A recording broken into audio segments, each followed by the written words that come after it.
Welcome to Mac and Bleu, where we introduce you to who is building Arizona, bringing you the people and businesses that shape the landscape around us. From economic development and developers, underwriters and lenders, architects and engineers, to the very builders and suppliers that bring it all together.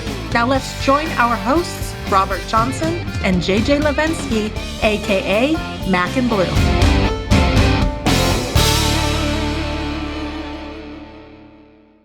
Hi, everyone. It's JJ Levenske from Blue Wave General Contracting, hosting Mac and Bleu today.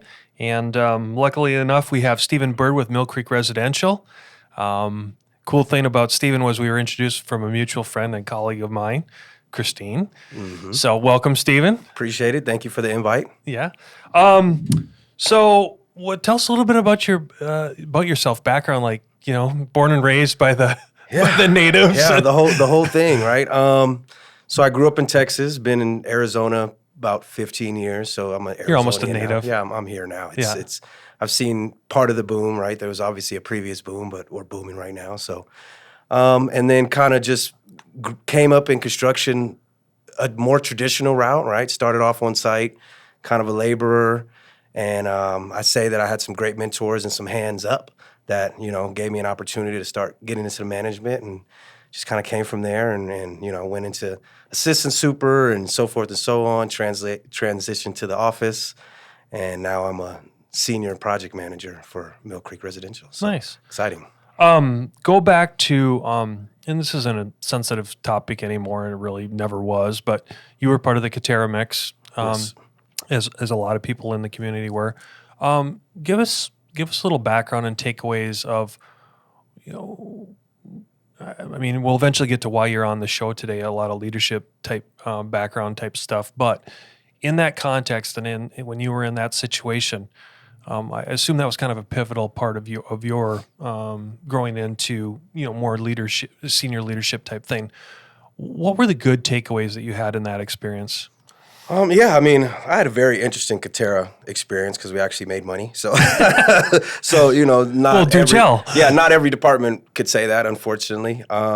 One thing that was a blessing for me at Katera was, you know, being involved in some of those process improvements and kind of seeing what they were attempting to do, not always successfully, obviously, but seeing what they were attempting to do just gave me a different perspective and a different lens, allowed me to grow. I tell people all the time I was there for 4 years, and it was like 12 years of experience in 4 years.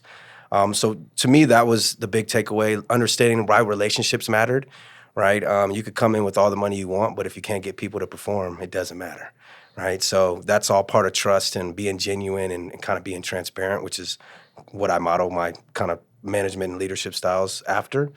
And then I made some great, you know, contacts, which is one of the reasons I'm here is one of our fellow colleagues and friends, referred me here. So to me, those are all the positives, right? Seeing some of the tech applications for construction that I think were probably light years ahead of their time in a lot of ways. It needed more construction minds at the top would be kind of the main takeaway. So talk around that, Stephen, like, you know, for the audience sake, let them look into what you saw. You know, you're not giving away any proprietary secrets anymore. So give some examples. Yeah, they're gone. I mean, you know, obviously, you know, a lot of smaller GCs and general GCs and trades, you know, are moving towards BIM modeling. They were really in front of the BIM modeling, right? Making sure they put everything in one box. And then for me, using project management software that was more integrated, you know, I think we've all fell victim to just a slew of spreadsheets that nobody can follow and is only on my desktop, and you don't have it and he doesn't have it, right? Or she doesn't have it. So I think, you know, seeing how those integrated project management tools can work, right, and tie together was huge for me, and you know, understanding how to work smarter, not harder, right? So that tech application was something that I think we've lagged behind in construction for a while, and I saw a lot of that over at Katera. Now, what you know, one of the things that was said positively about you behind your back was how you really had that kind of that passion and that ability to kind of look at leadership and take people to the next level. So did that start at Katera, or was that before that? I think I've kind of always, maybe not always, just come from good genes. Yeah, good genes. I mean, my grandfather was a businessman for a long time, so I got a lot of that from him. And then also just kind of coming up playing sports, I was a point guard, so I was always kind of the coach. You're a baller, coach on the court, right? Yeah. So encouraging and understanding why a team works. And then once again, I had some great mentors. So, kind of understanding that, especially in construction, every single one of us matters, right? And from the laborer on site to the VP, if somebody's not doing their job, it impacts everyone, right? So just understanding that and kind of recognizing how to motivate the team was huge for the project successes that I've been a part of. It's funny you bring up this sports analogy because I'm not saying it's gone, but sports has changed a lot from like when I was a kid where you played whether you wanted to or not. Yeah. And you know what? The best life lessons are on the pitch or the court or the field or whatever. Agreed. Because when you win, you win. And when you lose, but you learn lessons at all things. And not only does business need that, but especially in construction, I see a lot of it nowadays. And I don't mean to sound like an old guy where it's all this entitlement type stuff, but some of it holds true. It's like, listen, we keep handing out participation trophies. That's exactly what you're going to incentivize, right? Yeah. It's like, hey, I showed up today. Yeah, well, so what? Yeah, we all did. What are you going to do? What are you going to do for yourself and for your organization? But more importantly, they lose the part about for themselves. Agreed. Do you have any thoughts or ideas on that topic? I mean, just in general, I think kind of uses that same sports analogy is I've had some very influential coaches in my time, and the best coaches that I had were very direct. Mm-hmm. And I think we've lost that in business in a lot of ways, right? To where, I understand being politically correct and coming from a marginalized community, I understand why that happens, but I think we've gone too far the other direction where I can't even tell you you're messing up without offending someone, right? Mm-hmm. And that there's a difference. Just because you messed up doesn't mean we can't improve it, doesn't mean I don't like you. Yeah. But we definitely have to kind of bring back direct conversations and saying, hey, like, get your feelings out of this. You're not performing well. Let's figure out how to, move you back to a higher performing status rather than kind of tiptoeing around and beating around the bush, which doesn't help anybody. Great. Thank you. One of the things in kind of doing, a little bit of background and trying to find a little bit more about Stephen and why you're here as a wonderful guest today is, Christine made mention that you had this wonderful ability to kind of take someone from here and get them to here, not because of what you did, but recognizing what they have the potential to do.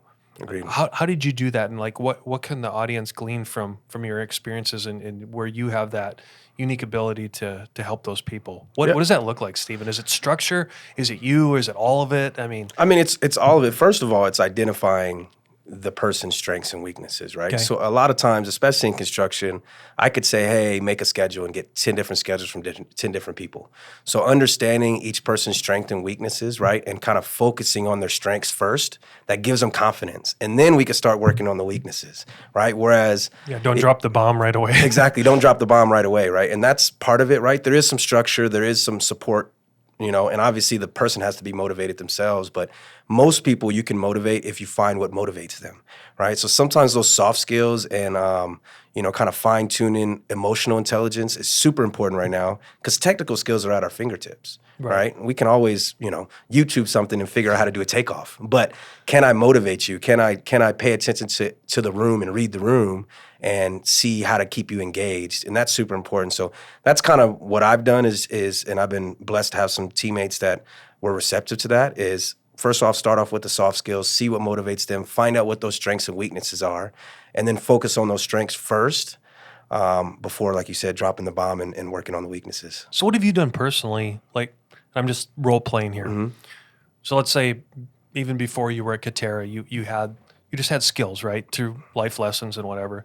You get to Katera, they were well-capitalized to kind of gave you that oomph, that little shot of adrenaline, if you will, to kind of find Stephen Byrd 3.0, if you want to call it that, or whatever it is. Then what have you done since, to make yourself better, to be, like, how are you not only a better leader, but a better teacher of leadership? Like, what have you done? Well, that's a great question. One thing that once I kind of identified this as a passion and got into construction, started really falling in love with construction in a lot of ways, just learning every day, is I went out and educated myself. So I actually went and got a master's in organizational leadership to kind of fine tune those skills and get some science behind what I think we all understand intrinsically as far as, how to make a team work, but kind of putting some scientific principles behind it and some math behind it, for lack of a better term. So I went and did that.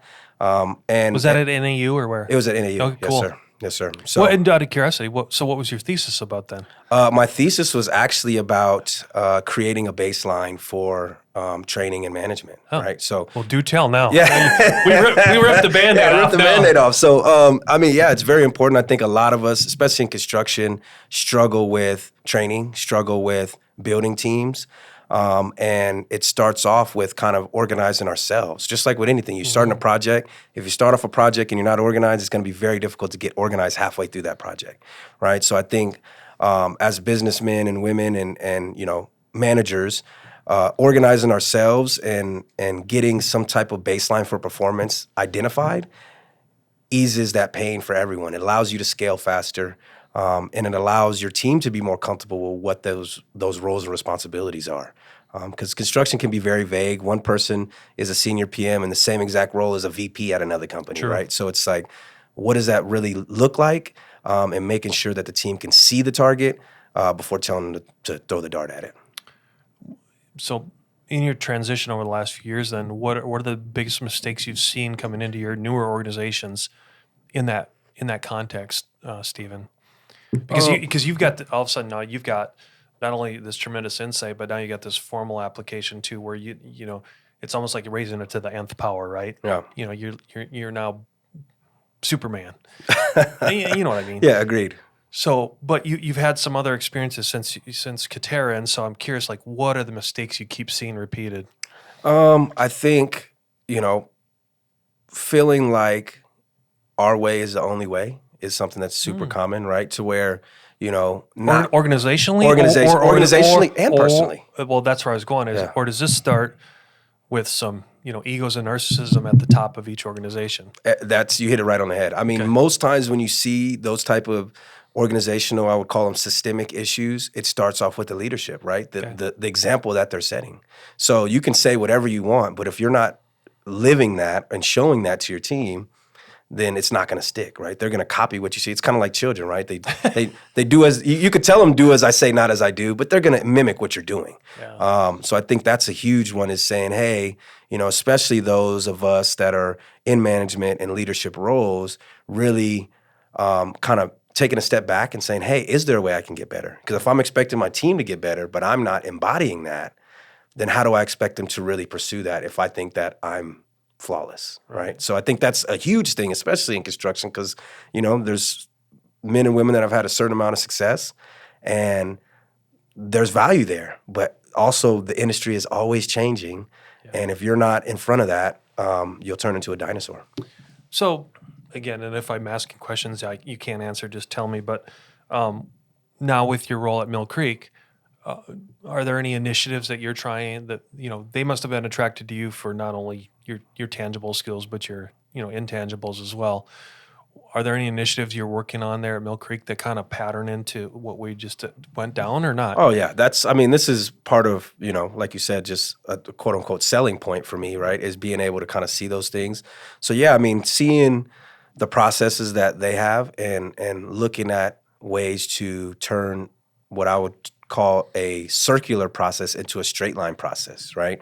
So a lot of times— Explain that. So in construction especially, right, just that's the industry that we're in, we'll have processes that are very circular. And so you'll do something and then you'll do the same thing, or you'll take information from one place and put the same information in 4 different places, right? So that's what I mean by circular. Hey, how do we streamline that and kind of eliminate those pain points and those opportunities for human error, right? The more times I data entry the same information, the more likely it is that I fat finger a number and it's not correct, right? And then we got to do forensic accounting to find out where I did that. So that's just one example of kind of, hey, how do we streamline this? How do we automate where we can, and kind of support the team in a way where the technology does a lot of the legwork and we can focus on critical thinking. Okay, now you got my mind going 800 miles an hour. This is good stuff. Yeah.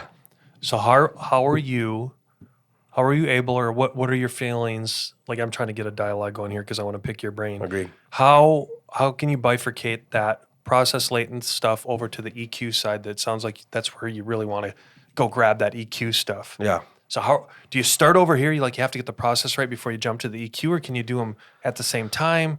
I mean, you've obviously dabbled in this enough to, where's the trial and error? Yeah. Like what's the answer, Stephen? I mean, there's no quick fix, first of all. So yeah. Thank you. Yeah, there's no quick fix. No. It sounds great, and I make it sound probably fantastic, but it's not that simple. Lipstick on the pig, baby. Yeah, exactly. So I think, the main thing is looking at where you can get the most output for the least input, right? Ooh. So pay attention to the room and say, hey, okay. Layla, remember that, the most output for the least input. There we go. Right? Sean and Layla quote that.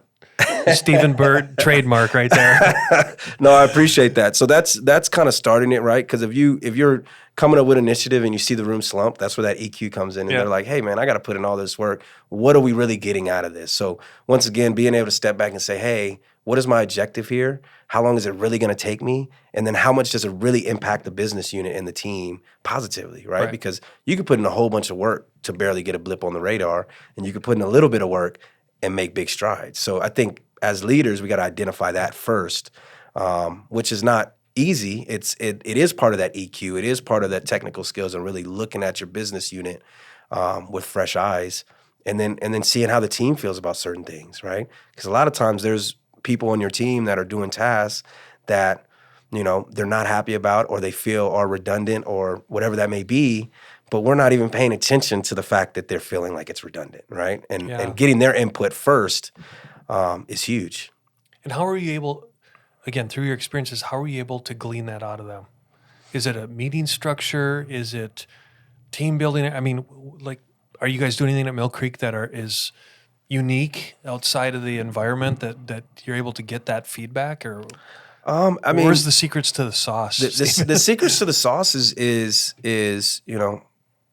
it really just starts with the leader. You just got to listen and make a safe space for your team to say, hey, I'm frustrated with this. Hey, I don't understand. Hey, I'm struggling with this process. Because especially in construction, we're really ego-driven. So there's a lot of people that sit in the corner and struggle and don't want to say they're struggling because they're afraid that it'll make me look dumb. So creating a space where somebody could say, hey, I don't understand. Or, hey, I'm struggling with this. This is taking me way longer than I think it should take me. Why is that? And once again, that starts with your leader. When your leader shows, hey, I'm fallible too. Hey, I make mistakes. I don't know everything.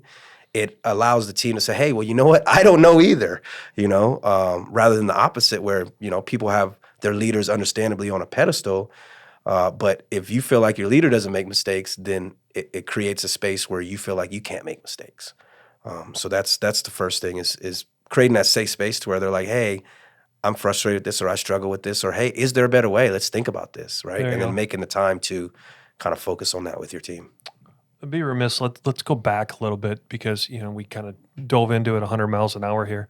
Talk a little bit about your current organization, Mill Creek. What do you guys do, and kind of what's your role? Yeah, so Mill Creek Residential is a developer builder, which is becoming a rage in Arizona, right? It's kind of everybody's coming here.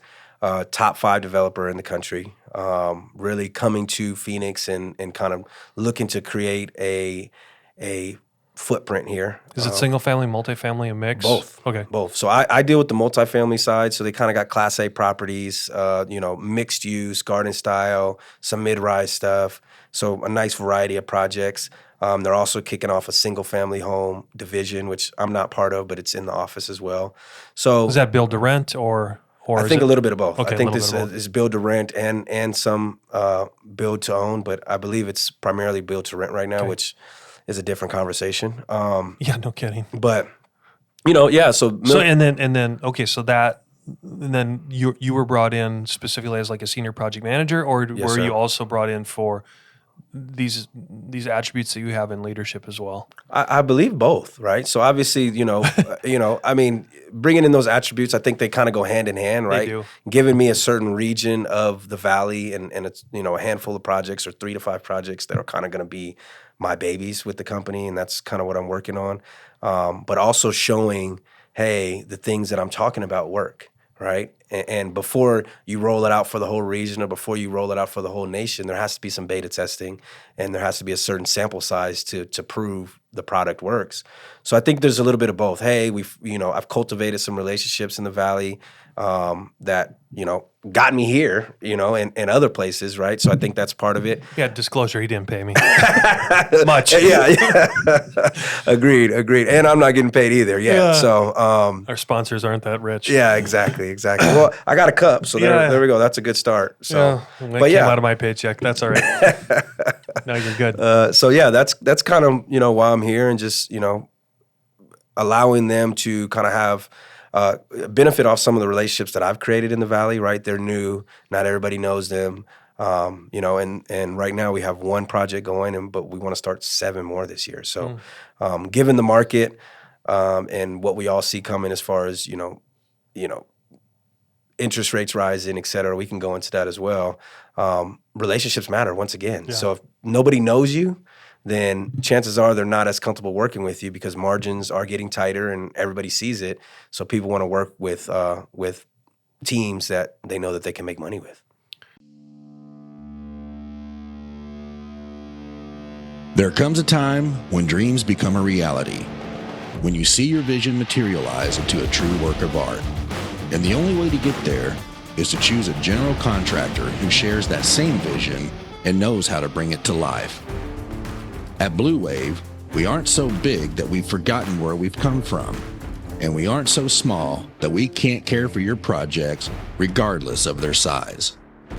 When your vision deserves safety, perfection, timeliness, and expertise in order to become a reality, trust Bleuwave to get it done right the first time.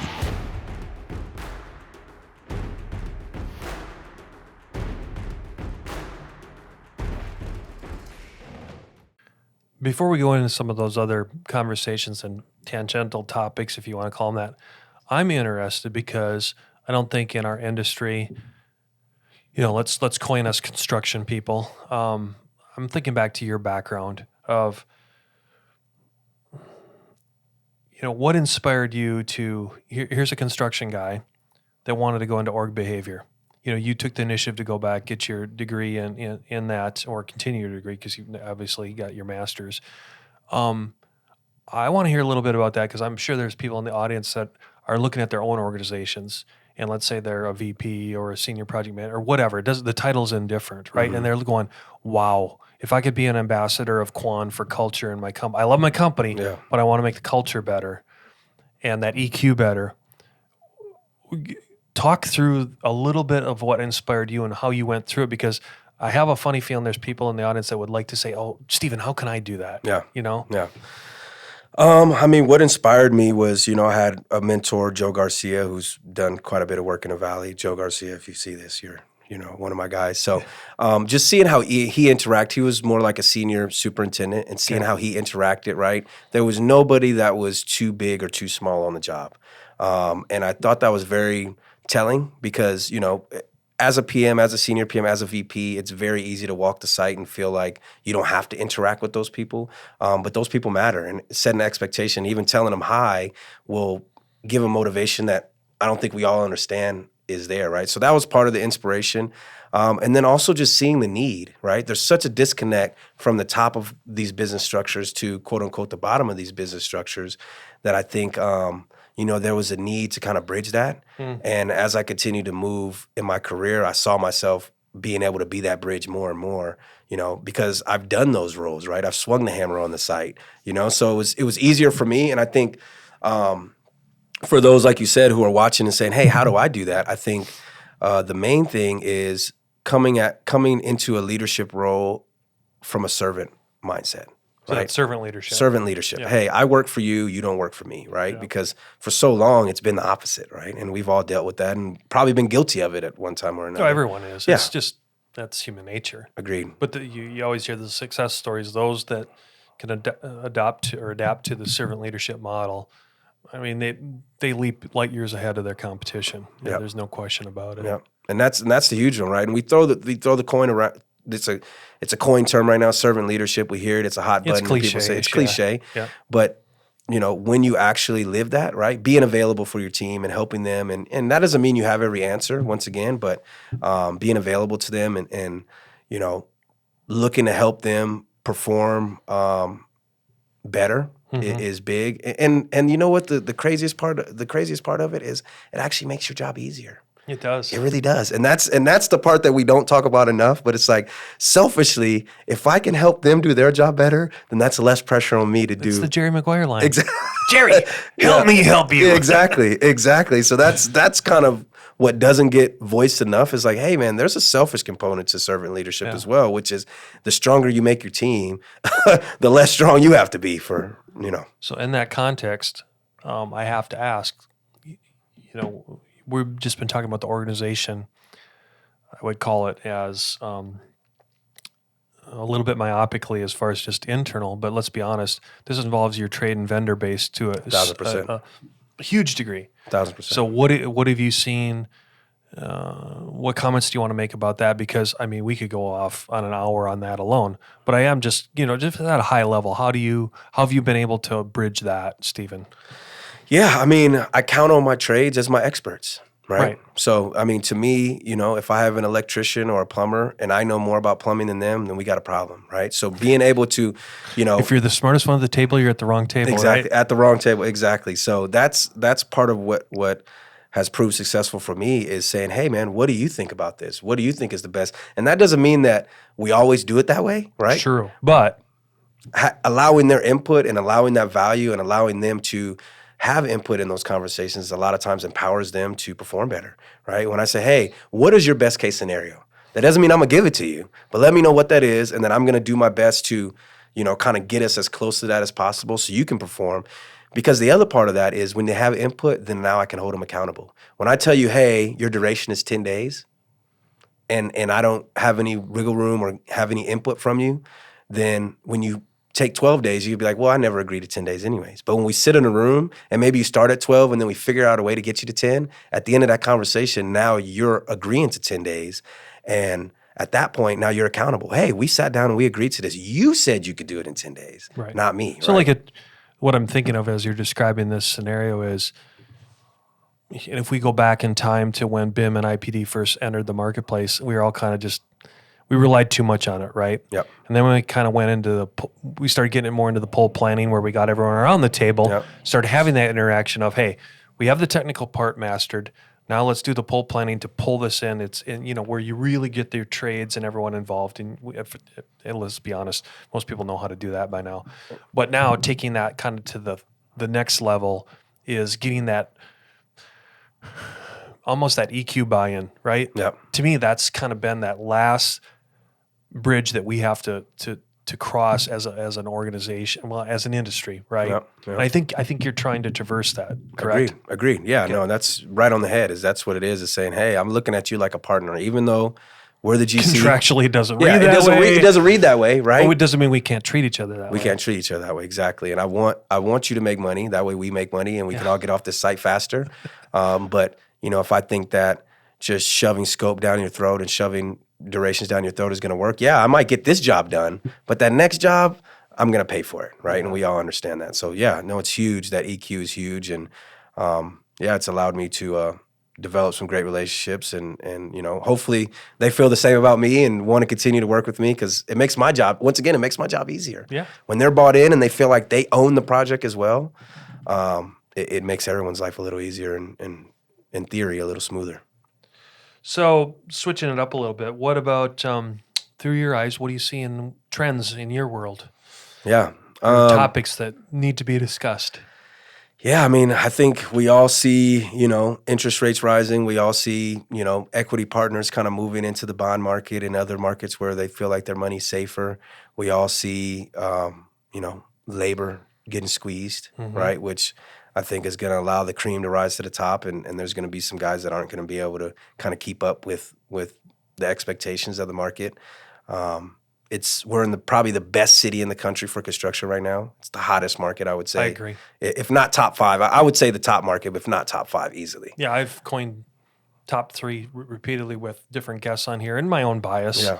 There's just too much momentum. You can't take what and if this is offensive to people, I'm sorry, but you can't just take little Taiwan and transplant it to Phoenix and not think that's a global thing. Yeah. Right. There's too many billions of dollars invested here that even if the economy collapsed nationwide, it's like, really? You're going to leave that many billions of dollars on the table? Yeah. It's not going to happen. Yeah, it would be something that would be way more drastic than a recession. Right. I would put it like that. Now, it would have to be. If the Fed does what they say they're going to do here, if it's another 25 or 50 basis points this month, well, so be it. Like you said, you guys, meaning the residential, might get impacted a little bit harder, but what's the cycle time? What are we going to do to come out of it? I read a report over the weekend that every time I want to poke a hole in that bubble, and it's not like a bubble from 12 years ago, it's a different bubble now, but I just keep seeing going. Like I looked at another statistic where a company was moving from, I don't know if it was the Pacific Northwest or NorCal. They were like, no, it's cheaper to come to Arizona. Even with what we have for inflation, it's still cheaper to come here because of the proximity to what's going on in northern Mexico, along with Long Beach. The ports are still the ports. Yep. And, how are you going to make it economically feasible? Well, numbers don't lie in pro formas. Well, for those that keep the right numbers, right? But again, just transposing that. So I agree with you. Sorry to take over your topic. No, this is our time. This is our time. I'm a guest, so no, I agree. Okay, so the topic that always comes up is the labor situation. What are your feelings? What are the solutions? Yeah, what do you have in the crystal ball of Stephen Byrd? That's a lot to unpack. I think we definitely need to, there's a certain cultural perspective that I think is lost, which is for so long going to college was the only way to be successful. And I know some guys that are electricians and plumbers and they make some pretty good livings, right? So I think that conversation needs to be had more, and understanding that, the people coming out of high school, that there is another option. You don't always got to go $40,000 in debt to be successful, and making that cool again, which, my grandparents and probably yours as well, it was cool to be a carpenter. It was cool to be a plumber. It was cool to be an auto mechanic. And we need those things, right? I understand that there's, we're on a podcast right now, but we don't need YouTube personalities as much as we need carpenters, right? So, I always tell the joke that, no offense to my neighbors because I love them, but I'm the handyman of the neighbor because that's why I was raised. Yeah. Now, they're wonderfully smart, very successful, but just because of the way I was raised like you were, I can fix anything, right? Yeah. And that's what got me into construction in the first place. Agreed. So it's like that ability to tinker and tear stuff apart and put it back together and think creatively and cognitively. I mean, it's pretty profound, right? Yeah. And I think we've watered that down as a society. So I think that's number one, is just kind of, tweaking that perception and saying, hey man, there's nothing wrong with working with your hands. There's nothing wrong with being, sweating for a living, right? Like that doesn't mean you're dumb. And I think that's kind of segues to the other part is, praising the intelligence that goes into construction. I think that's the part that maybe hasn't been talked about before. I think a lot of people have said and voiced their opinion on making it sexy again, but the personal attribute or that personal recognition of, okay, well, give someone the kudos and the recognition they deserve, right, Stephen? Yeah. And let them embrace that and then take it to the next level. Agreed. No, it's huge. I think, for a while, just construction guys, which is, and gals were just seen as, dummies, for lack of a better term. And there's some of the smartest people, if not the smartest people I've ever met. Some of the best problem solvers I've ever met. Yeah, exactly. Just thinking outside of the box, being able to, like you said, think cognitively, think mechanically, and pluck it out of air. I mean, we do it every day. We look at 2D drawings and turn them into 3D buildings, right? Like that in itself is a skill. And I don't think we talk about that enough, especially with the youth, right? Where they're like, hey, going in construction doesn't mean you're dumb. Matter of fact, you're probably one of the smarter ones in the group at the end of the day. When you can understand that, you got math, you got science, you got communication skills. Now we're using computers more. So it's not like, I see superintendents doing takeoffs, which is like, I mean, how much more technical do you have to get than that, right? So I think we need to definitely highlight that much more and say, hey, man, construction is full of very intelligent people. Okay, so let's go a little more technical for a while as far as the future and trends. Being that you are in the vertical that you are, and being that you were exposed to what Katera stood for. What are you excited about in bringing all that stuff to the marketplace? Like what's going on in the Stephen Byrd cranium there? A lot. I got a big head, so there's a lot going on in here. So, I mean, once again, kind of automating where we can. I think there's a lot of construction technology that we need to get in front of building codes, right? And getting some of that incorporated into building codes.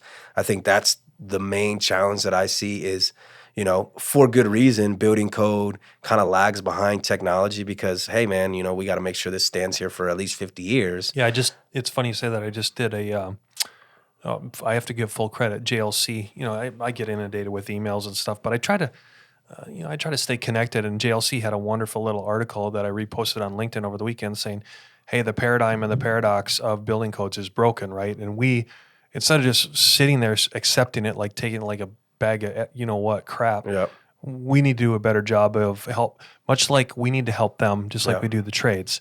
So, you know, going to the different municipalities, it's harder though, because, right, you know, the turnover, this, that, and their liability, if you will, to the higher power that is the state or the feds.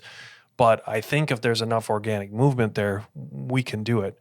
The other one is, if I can take a tangent with you on this one, a while back, I'm still convinced that if we can go, you know, all on blockchain to where that's all digital, where that liability is taken away, you will see municipalities drop it like fifth grade French, right? Yeah. And the reason being is the only reason they have those barriers up are for indemnity's sake and liability's sake, right?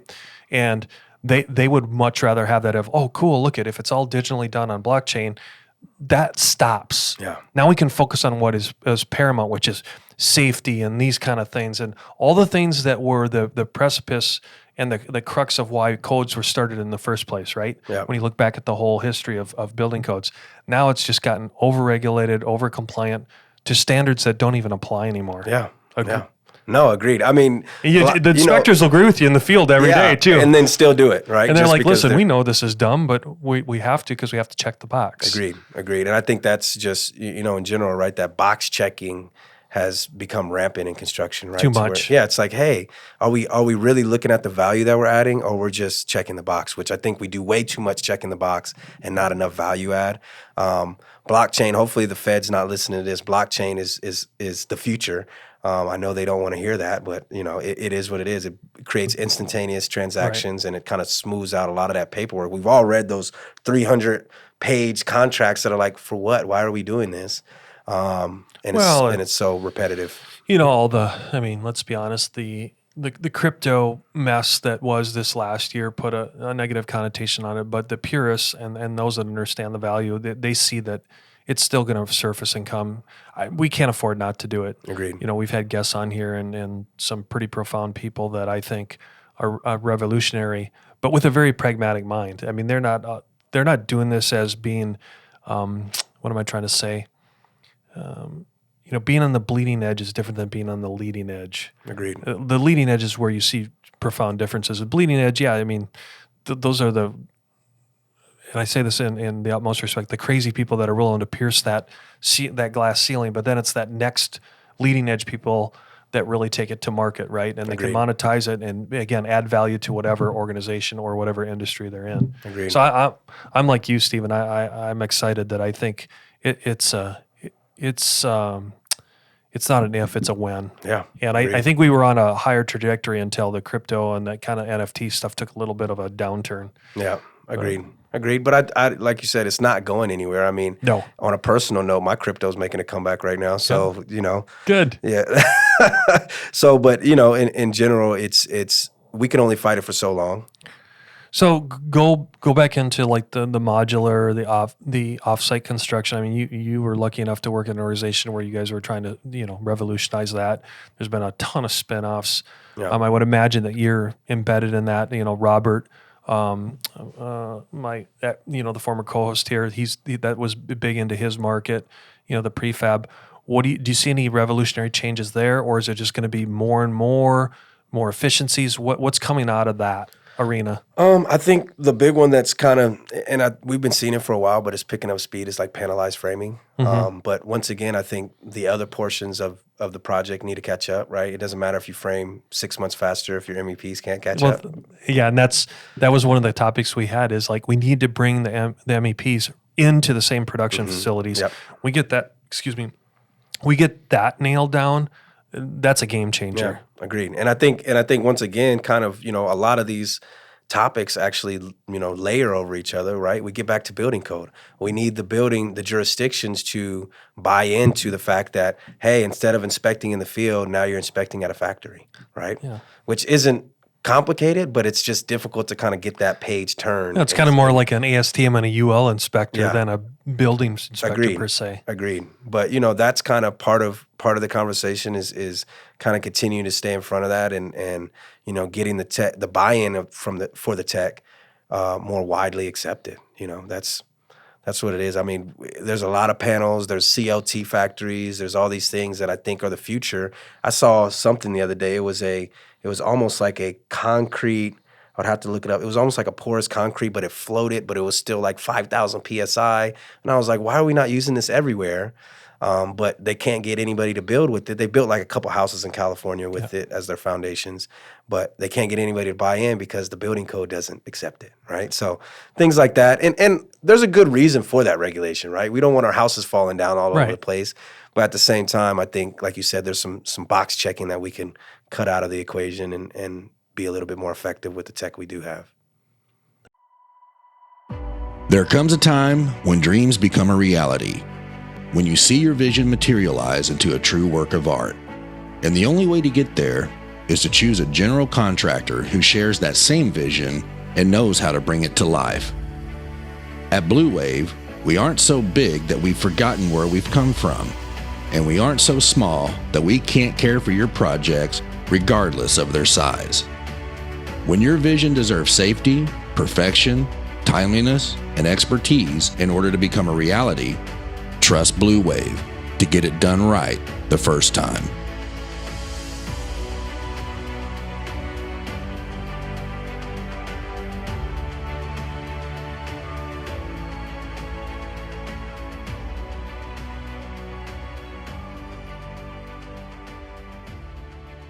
All right, what else? Oh man, there's a lot, man. I mean, pick a topic. Pick a topic in general. I think another thing that has, and this is a more personal thing for me, I would say, is being more inclusive in kind of, diversifying the construction workforce, right? If you look at executives in construction, it's a very homogenous group for the most part. And white males, maybe? Yeah, white, and not only white males, but a lot of older white males right now at this point. And it's not just bringing in people of color and women, it's bringing in that youth movement, right? And making them feel included to that and having more of those voices in the room to make decisions. Because once again, if you got somebody who's been doing this for 50 years, there's value, but there's also value from that kid that just came out of construction management school who's seen some things that the experienced guy hasn't seen, right? So being more inclusive and allowing those diverse voices to kind of shape the industry going forward is going to be very important, because the reality is that, the 50, 60-year-old guys that have been running these companies are going to start retiring. Yeah. And then where is that mantle being handed off to, and how are we going to continue, especially as we explode in Arizona specifically? How are we making sure that the next generation of leaders have that experience from these guys that have built our city? I think you bring up a really good topic, and this is where I don't have to be careful to protect myself. My age and kind of hypocrisy would be, how you and I talked about how we were raised. Yeah. We had generational influence. I'm seeing when I'm looking at other successful construction companies in their transformation, evolution, succession planning, I see them bringing in more people outside of the industry. And I think that's good. Even though we're success stories of how we did the traditional path, we, again, talk about myopic thinking. If we only went down that path, we're having that problem right now. We don't have enough labor. We don't have enough. It's not. And I think you bring up a great point. It's not just labor in the field. It's labor in the office and that executive training type stuff. And to sit there and steal, borrow, cheat, whatever, make it more attractive for outside people. Imagine a finance background in another industry, or like you said, org behavior, or all these other things that contribute to the success of an organization that isn't down to the bricks and mortar of what construction is. Agreed. We've had wonderful guests on here that have had that same success story. I'm thinking of like Todd and Todd with Sun Valley, where they were brought up in that industry. But now when you look at even what they stand for, they're seeing that too. Yep. And I think more and more industries are more and more companies are recognizing that. So I think you hit something there. Yeah. I mean, there's, obviously there's value with the way kind of we came up in the industry, and I'm happy and very grateful to. But that's part of that diversification, though. Exactly. You got to have that other person in the room that has the big finance experience or the big business experience or the real estate experience. Like you were talking about, it's like, think about a superintendent or a project manager that's sitting there having the financial conversation about, interest rates, the bond market, can they understand a pro forma of a developer? Because a lot of times all they want to do is barf on the table of, well, you don't understand my bricks and mortar problem. They're like, first of all, they don't care and they don't know. Yeah.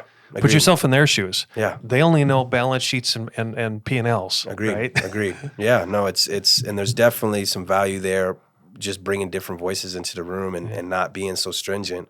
Like I said, I think, in 20 years, there probably won't be as many of us as there will be those big finance guys that are in those roles, right? Because there is some crossover there, right? There's some things you can teach, there's some things you can't, right? And understanding what those intangibles are and understanding, once again, what that role really is responsible for, right? And identifying that and then being able to kind of train somebody who doesn't come from a construction background but brings value to the company, either way is going to be huge. Have you been privy or seen where on any of your projects where you guys have had either robots or any virtual training aids used yet? I mean, I haven't used them personally, but I have seen them, and once again, that's coming too. I mean, the simplest one for me is like the total station, right? That's been around for a while. The total station is pretty straightforward, but I think robots are coming, right? The automation is coming. I've seen, just clips on like LinkedIn and stuff where, they're building with robots.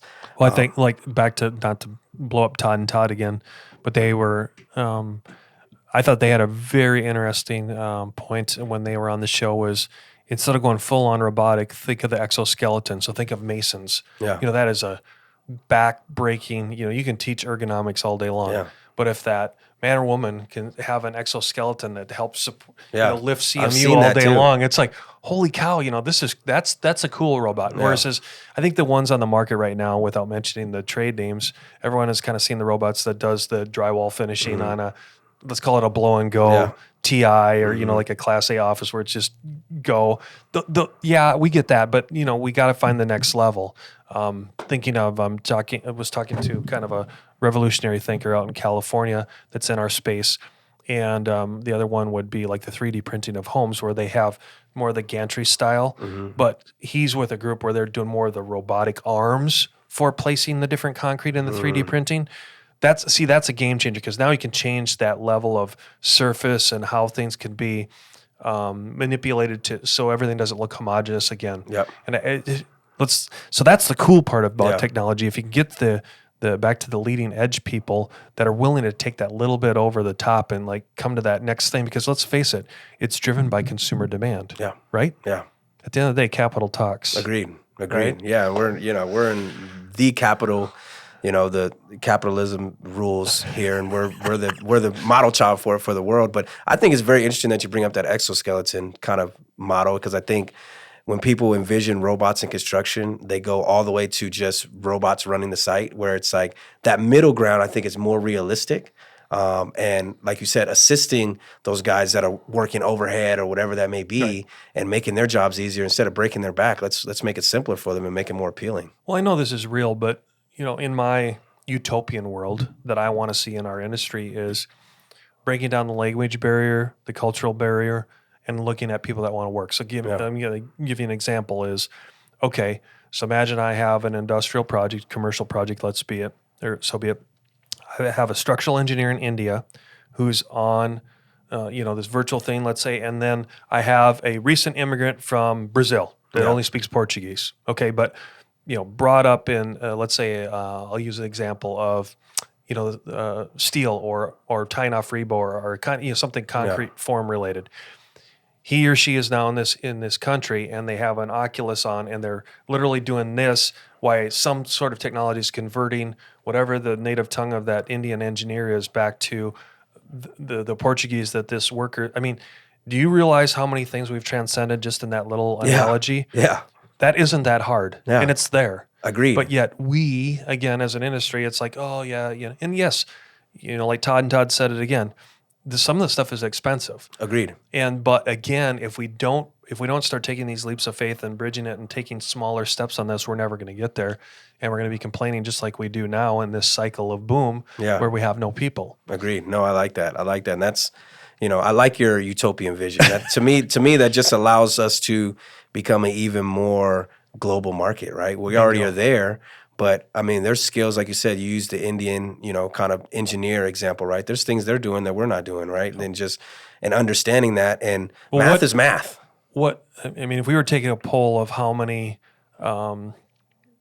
companies still do their own, OSTs in-house, it's marginalized down to next to nothing. Agreed. I mean, most OSTs are offshored right now anyway. Yeah, agreed.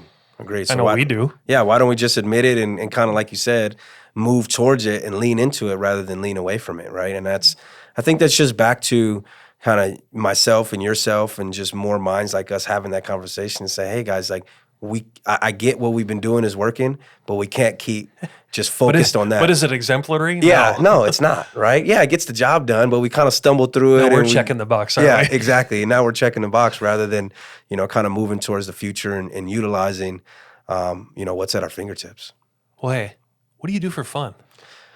For fun, I like to travel. So me and my better half, we travel. Right now, I'm doing the 7 wonders of the world. So that's been our thing over the past few years. COVID, obviously, All right. So what's next on the list? Next on the list is Petra. So we're going to Petra in Jordan, actually at the end of April. So it's gonna be a good one. And the architect construction brain helps too, just seeing that, and you're like, wow, the Coliseum has been here for 1,000 years and it's still standing. Yeah, it's still standing, and obviously it has its damage, but no, yeah, that's super cool. But my 1970s track house is falling down. Exactly. There's something to be said there, right, for just what we're doing. But yeah, no, that's what I like to do, and kind of get outdoors when I can and read and talk to gentlemen like yourself and continue to kind of learn. Easy on the gentleman. Yeah.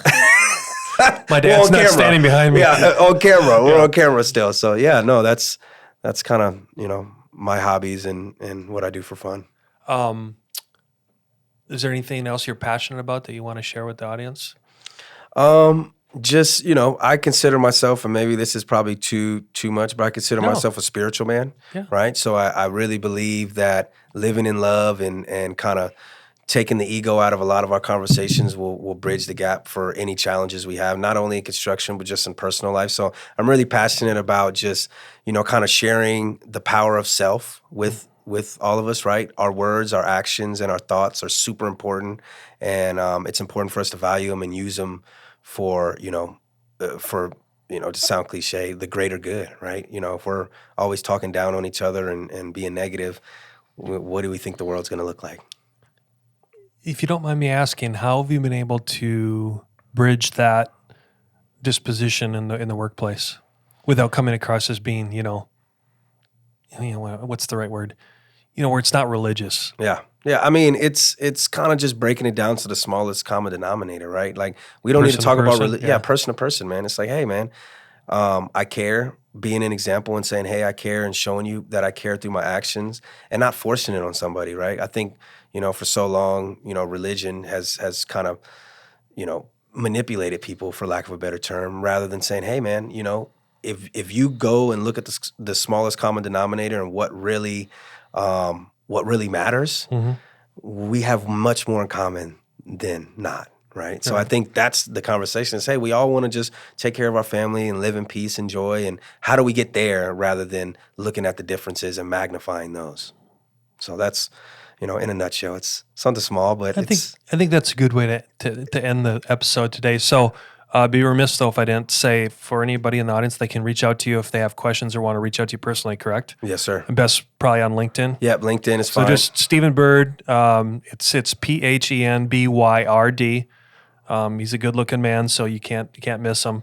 And Mill Creek Residential is where he works. So if you find another Stephen Byrd, just know that's where he's at. Yes, sir. And thanks for coming on today. No, it's been a pleasure to appreciate it. Get into that crazy mind of yours. And Christine was right. You're a good eclectic man, so that's good. I appreciate that. Thank you. And another episode of Building Arizona on Mac and Bleu. Sean, you can take us away, sir. You've been listening to the Mac and Bleu Show, brought to you by Torrey Contracting and Blue Wave General Contracting. Be sure to subscribe to the Mac and Bleu podcast on your favorite podcast platform. Follow Robert Johnson and JJ Levenske on LinkedIn and Instagram. Tune in live every first and third Thursday at 3 p.m. as we continue to introduce you to the people building Arizona. Walt Disney said, "You can dream, create, design, and build the most wonderful place in the world, but it requires people to make the dream a reality." Until next time, make it a great day.